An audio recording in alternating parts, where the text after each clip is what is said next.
We're looking at what drives the value of our company. And oftentimes it is profits, and we can try to impact profits in different areas here. But what I'm interested in is how do we drive revenue? Because revenue and conversion rates and choosing the right products, a lot of that is going to be how you can grow your business. And if we're talking about growing our business and hitting a revenue goal, which is probably where most of you will land, then we're setting a target of driving more revenue. Now you got to get more specific than that. So you wouldn't target this one. And if we look at how you would do this when you set these targets for the year, is it would look something like this. These are all just mock examples in here, but you can circle different levers. So this is what a generic taxonomy would look like for a different type of company. It looks like a SaaS. And so you have a SaaS here with average revenue per user times the number of customers. So ARPU is average revenue per user, and then times number of customers equals sales. And remember that this has to be very formulaic, that every single branch is a formula. So your average revenue per user is your price and offer percentage mix. Let me look over here. Number of customers is number of customers from channel 1, number of customers from channel 2. You can consider this to be like customers from enterprise clients or customers from affiliates, right? So you have different channel mixes here as well. Now, this is not relevant to what we're talking about with e-commerce and Amazon, but it's just kind of giving you an example. And the point would be now is that we have to go through our own branch and figure out where are we circling to try to impact. And what this is doing is showing you here that it said increase lead flow from 50 a month to 70 a month by July. So notice that every single one of these statements, or HOTS, as our coach would call it, are written in that formula that I told you, which is to go from X to Y by when. So it's very specific and measurable. And so they circled leads here as one of the levers that they want to get new customers. So if they wanted more customers from channel 1 here, and they wanted more customers as their main lever, how do they get new customers? Well, they get new customers by getting more leads in the door. And you can get leads from two different places, actually, inbound and outbound, right? So you can have outbound motion and inbound motion, and then you've got sales, and it goes much deeper. You can actually go several layers deeper on this taxonomy here if you're talking about marketing. But if you wanted more leads, and then your total new customers is your total leads times your total conversion. Now you're going to have a different conversion rate for warm leads versus cold leads, inbound leads versus outbound leads, people that come to your website and fill out a form. So like I said, it gets much more granular, but total leads is what they're asking for. Now they need to figure out what they're going to do. How do they drive more leads? And I'm just going to assume that this is inbound because they have ad spend here. So let's say that, in order to get more leads, I know that for every $10 I spend, I get a lead. Well, I'm getting 50 leads a month, and I want to get to 75 leads a month. Well, I'm spending $50. Maybe my leading action is increase ad spend, which is right here. And it's by 15%. And it's by April. And it says who owns it? Jill owns it.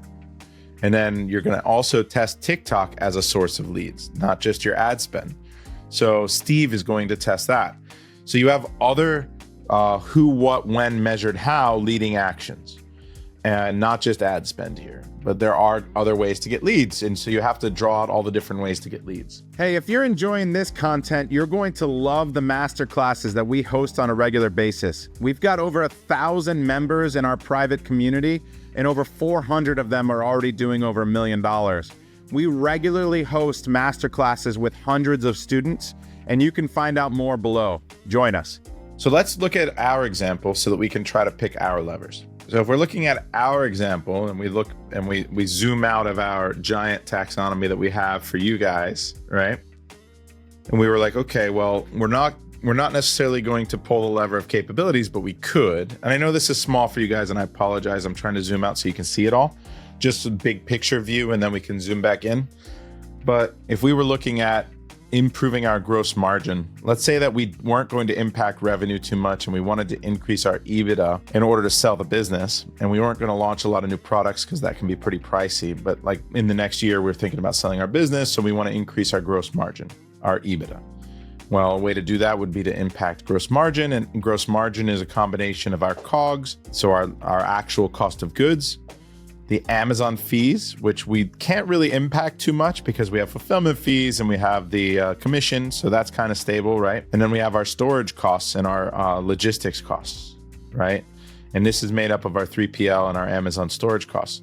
So of these, if we wanted to impact gross margin and bring it from 26.2% to 29% by July 31st this year, or July 1st this year, then what are the levers that we could pull here?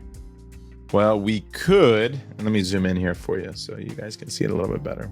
So again, we're talking about gross margin here, and we've got our cost of goods, and we've got, which we can impact here as well, right?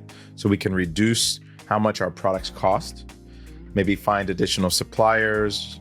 We can reduce the material types. We can find a way to maybe order in bulk to reduce our costs here. We can reduce the packaging costs. And then we have storage, percentage of storage and costs at 5.9%. Remember, we're trying to get this up by 2%. So can we reduce this to, 3.9%? Because that's where 5.9% of our total costs are coming from. The question might be, not really. There isn't enough to squeeze here. You can't really pull that lever hard enough. But if you can perhaps improve your COGS a little bit by a couple points, then you can see some significant gross margin impact, right? And so this might be, COGS might be the lever that you choose to pull here. And COGS are made up of cost at the factory, any commissions that you're paying, your shipping costs, and your FBA fee. Commissions and FBAs are here. Your shipping costs and your costs from the factory. So can we reduce our shipping costs by improving our packaging? I think so, right? Can we reduce make our package more efficient? Can we find a more clear way to get this landed? Because remember, COGS is usually landed. So can we figure out supply chain in a way? I know this was storage here, but can we figure out supply chain in order to reduce a point or two? Now, a lot of us have seen this balloon because of the new placement fees, right? So our COGS is actually much higher than it was last year. So 2024, we saw an increase in COGS and a decrease in margin. And as Jeff Bezos always tells us, our margin is his opportunity to steal our money. So we have to figure out, can we steal it back or find a way to get it back by becoming better at our business in some other way?